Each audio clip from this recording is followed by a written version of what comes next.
আগরতলা শহর সংলগ্ন শান্তিনিকেতন মেডিকেল কলেজে কর্মরত মনীষা দাসের রহস্যময় মৃত্যুর ঘটনায় চাঞ্চল্য রাজ্য জুড়ে।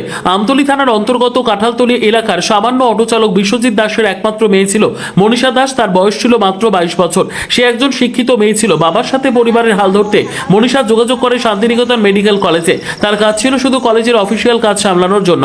কলেজ কর্তৃপক্ষ মনীষাকে তার ইচ্ছের বিরুদ্ধে জোর করে তার ন্যায্য ডিউটি ছাড়াও রাতের বেলা ডিউটিতে নিযুক্ত করে রাখতো, তাও আবার অফিসিয়াল কাজে নয়, হোস্টেলের দেখাশোনার দায়িত্বে। তো এই মুহূর্তে বড় খবর, আবারও সেম ঘটনা আরজি করে সেই ঘটনা ঘটেছে আগরতলা শান্তিনিকেতন কলেজ মেডিকেল কলেজে সেম ঘটনা ঘটেছে। তো আমি অভয়া দিদির মাকে বলবো, রত্নাথ দেবনাথ মানে কাকিমাকে বলবো যে আপনি আপনার মেয়ের বিচার কি পেয়েছেন? যার জন্য আপনি মানে এই পলিটিক্সে নেমেছেন, তো এখন এই যে ঘটনা ঘটেছেন আপনার মুখে কেন কথা নেই? আপনি প্রতিবাদ করুন। যার জন্য আপনি পলিটিক্সে নেমেছেন, তো তাই নিয়ে এখনো প্রতিবাদ করছেন না।